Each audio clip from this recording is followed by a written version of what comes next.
Oke, assalamualaikum warahmatullahi wabarakatuh. Ketemu lagi dengan saya, Imam Fadoli. Kali ini kita akan belajar mengenai penyelesaian masalah yang berkaitan dengan persamaan dan ketidaksamaan nilai mutlak. Jadi, kali ini kita akan belajar apa sih fungsinya materi yang sudah kita pelajari sebelumnya, ya, mengenai nilai mutlak. Apakah ada contoh-contoh soal di sekeliling kita atau di kehidupan sehari-hari yang bisa kita selesaikan dengan menggunakan konsep nilai mutlak, ya. Oke, langsung saja ke contoh soalnya supaya lebih jelas. Oke, di sini contoh soal nomor 1. Mahmud ingat sewaktu jam istirahat Rangga bercerita bahwa jarak sekolah ke rumahnya adalah 5 km. Rangga juga memberitahukan bahwa memang ada toko buku pada jarak 1 km dari rumahnya.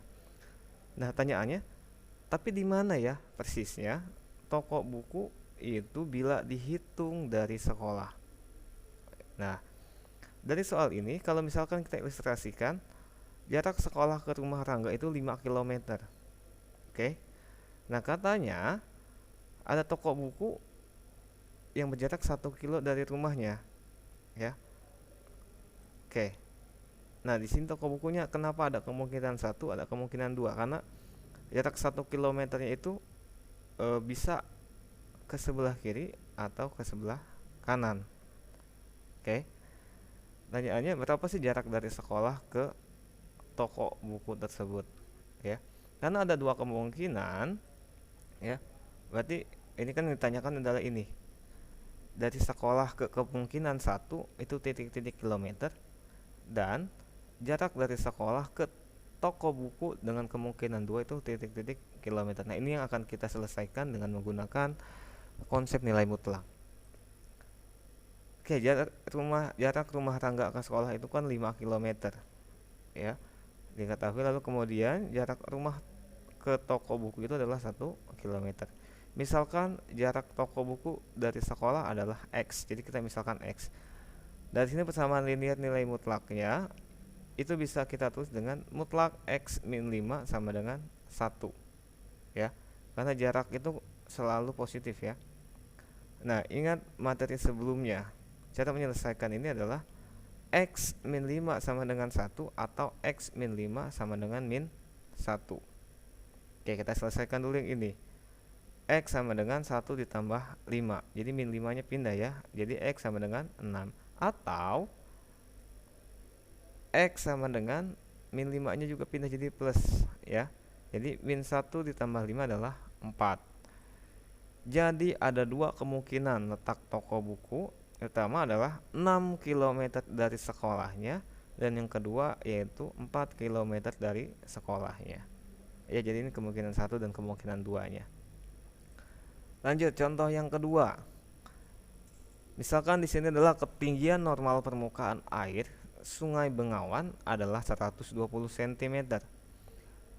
Ketinggian permukaan air Sungai Bengawan dapat berubah-ubah, ya, pada musim kemarau atau pada musim penghujan.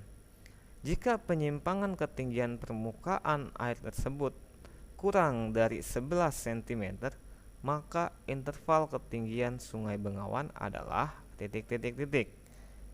Oke. Jawab. Dari soal diketahui bahwa ketinggian normalnya adalah 120, ya, dari sini, ya, dari soal. Penyimpangan ketinggian, lihat di sini ada kalimat kurang dari 11 cm, ya. Berarti simbolnya adalah kurang dari 11. Oke.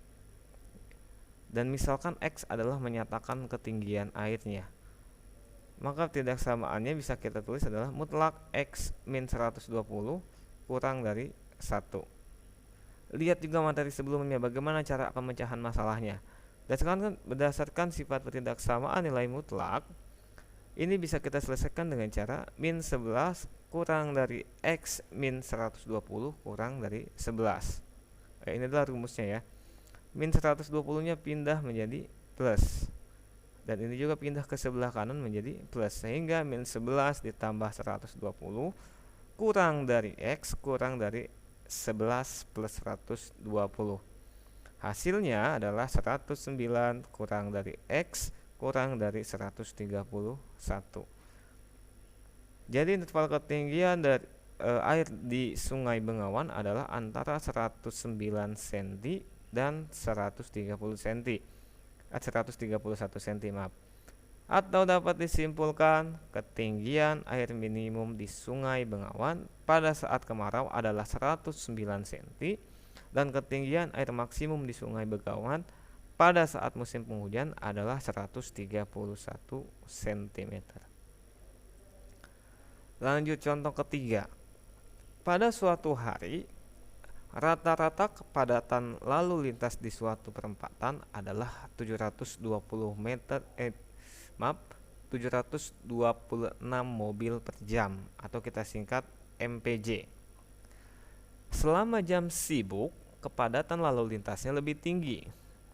Sedangkan selama jam longgar, kepadatannya lebih rendah. Tentukan jangkauan dari kepadatan lalu lintas di perempatan tersebut jika kepadatannya tidak pernah lebih atau kurang 235 mobil per jam dari rata-rata. Ya.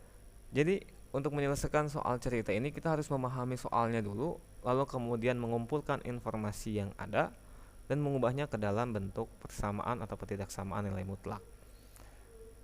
Diketahui rata-rata kepadatan lalu lintas di satu perempatan itu 726 mobil per jam, ya, atau MPJ. Selisih kepadatan itu tidak pernah lebih atau kurang 235, ya. Lihat di sini ada kalimat atau ada kata-kata tidak pernah lebih atau kurang 235. Berarti notasinya atau tandanya adalah kurang dari sama dengan 235. Ya, bedakan ya. Kalau soal sebelumnya tadi itu kurang dari, berarti nggak ada sama dengannya. Tapi kalau ada kalimat tidak pernah lebih atau kurang 235, berarti kurang dari sama dengan 235. Dan misalkan M adalah kepadatan lalu lintas di perempatan tersebut. Jadi ini boleh M, boleh X, boleh P, boleh Q dan sebagainya, terserah ya. Ini hanya mewakili dari yang dimaksud ini ya. Jadi ini hanya variabel. Maka bentuk ketidaksamaannya adalah M dikurang 726 kurang dari sama dengan 235. Caranya pun sama, lihat materi sebelumnya. Min 235 kurang dari sama dengan M dikurang 726 kurang dari sama dengan 235. Ini pindah ke kiri jadi plus, ini pun pindah ruas ke kanan jadi plus. Sehingga min 235 ditambah 726 kurang dari sama dengan M kurang dari sama dengan 235 ditambah 726. Hasilnya 491 kurang dari sama dengan M kurang dari sama dengan 961. Sehingga jangkauan kepadatan lalu lintas di perempatan tersebut lebih dari atau sama dengan 491 mobil per jam dan kurang dari atau sama dengan 961 mobil per jam. Oke, gampang bukan?